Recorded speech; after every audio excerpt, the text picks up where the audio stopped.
Well, in preaching the story, one thing that we discovered as we've walked through this as a congregation is it's wonderful to preach it on 3 levels. We talk about the upper story, the lower story, and my story. The upper story is when you talk about God's hand and God's work in human history.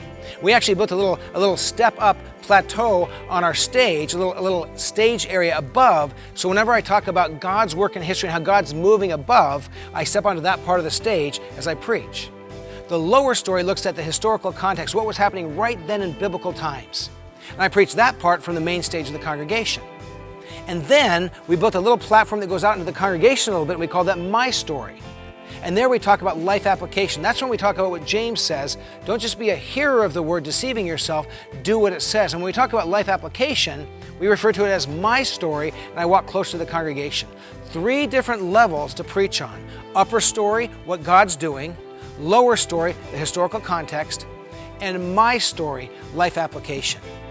We've discovered as a congregation that this really locks things into people's thinking in a very powerful way.